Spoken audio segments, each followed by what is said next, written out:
मधुबनी के रहिका प्रखंड स्थित मकसूदा फुटबॉल मैदान में असम के मुख्यमंत्री हेमंत बिस्वा शर्मा ने एनडीए प्रत्याशी माधव आनंद के समर्थन में जनसभा को संबोधित किया। उन्होंने कांग्रेस और राजद पर राम मंदिर विरोध और घुसपैठियों का समर्थन करने का आरोप लगाया। उन्होंने कहा कि असम की तरह बिहार को भी राष्ट्रवादी और निर्णायक सरकार की जरूरत है। सभा में भारी भीड़ उमड़ी और उनके बयानों को लेकर राजनीतिक हलकों में चर्चा शुरू हो गई है।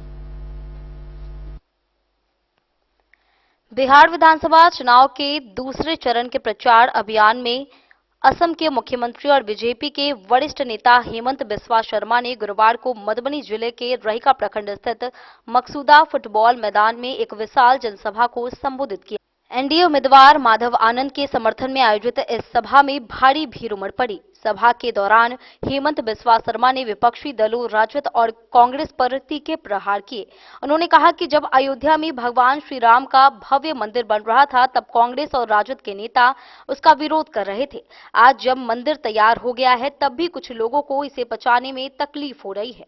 उन्होंने सीवान सीट को लेकर विपक्षी उम्मीदवार उसामा पर निशाना साधते हुए कहा कि यह बिहार की धरती है। यहाँ बाबर, औरंगजेब या उसामा बिन लादेन जैसे नाम वालों की राजनीति नहीं चलेगी। जनता ऐसे लोगों को उठाकर फेंक देगी। असम में लागू अपनी नीतियों का जिक्र करते हुए मुख्यमंत्री ने कहा कि हमने असम में अवैध घुसपैठियों के खिलाफ सख्त कार्रवाई की है। मदरसों को बंद कर आधुनिक शिक्षा को बढ़ावा दिया है। अवैध कब्जों से जमीनों को मुक्त कराया है। बिहार को भी ऐसी ही राष्ट्रवादी और निर्णायक सरकार की आवश्यकता है। उन्होंने कांग्रेस, राजद और विपक्षी नेताओं पर निशाना साधते हुए आरोप लगाया कि लालू प्रसाद यादव, सोनिया गांधी और राहुल गांधी जैसे नेता घुसपैठियों का बचाव करते हैं और देश की सुरक्षा से खिलवाड़ कर रहे हैं। एनडीए प्रत्याशी माधव आनंद के समर्थन में वोट मांगते हुए हेमंत शर्मा ने कहा कि बिहार के विकास और हिंदुत्व की रक्षा के लिए एनडीए को मजबूत बनाना जरूरी है। प्रधानमंत्री नरेंद्र मोदी के नेतृत्व में देश सुरक्षित, आत्मनिर्भर और सम्मानित बना है। अब बिहार को भी उसी दिशा में आगे बढ़ाना होगा। सभा में क्षेत्र भर से लोगों की भारी भीड़ जुटी। लोगों में हेमंत बिस्वा शर्मा को सुनने को लेकर उत्साह देखने को मिला। उनके भाषण में राष्ट्रवाद, घुसपैठ, हिंदुत्व और विकास प्रमुख मुद्दे रहे। हालांकि उनके कुछ बयानों को लेकर राजनीतिक हलकों में विवाद और चर्चा भी शुरू हो गई है। मौके पर भाजपा नेता अरुण राय, जीप सदस्य पिंटू मिश्रा, प्रफुल्ल चंद्र झा समेत कई लोग मौजूद रहे। हमारा बेटिया को उठा के ले जाते हैं और जितना गंदा काम है ये लोग सब कुछ करते हैं। लेकिन जब ये लोग देखते हैं ना कि 5 पांडव एक है, वो लोग सिराज जी, उपेंद्र जी, जितेंद्र जी, 5 पांडव आज एक है। जब 5 पांडव एक है ना, ये तेजस्वी और लालू खुद पर खुद बिहार छोड़ के भाग जाएगा। चिंता करने का भी जरूरत नहीं है। भाइयों और बहनों, नीतीश जी ने बिहार को जंगल राज से सुशासन तक लेके आया। हमारे लिए बहुत कुछ किया। बिहार को सुशासन दिए, बिहार का सड़क का काम किए, रेल का काम किए, समाज का उन्नयन के लिए काम किए।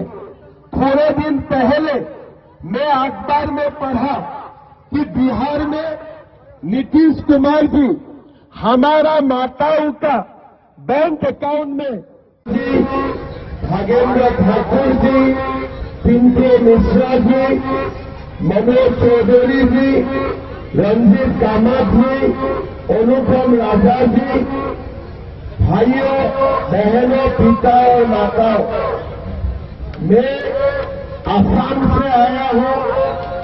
असम में मिथिला का बहुत लोग रहते भी हैं और हमारा गुवाहाटी में मां कामाख्या का मंदिर भी विराजमान होते हैं। मैं मां कामाख्या से आशीर्वाद लेके आया हूं कि माधव जी बहुत बड़ी वोट से चुनाव जीते और आगे 5 साल हमें प्रतिनिधित्व करें। भाइयों और बहनों, मेरा एक दिन अभी भी याद है, 26 अप्रैल 2025 जब भारत के ऊपर पहलगाम में पाकिस्तानियों ने हमला किया, प्रधानमंत्री जी 2 दिन 3 दिन उन्होंने मुंह से कुछ नहीं बोला, कैसे हम लोग मुंह तोड़ जवाब देंगे, उनका बारे में वो विमर्श करते रहे।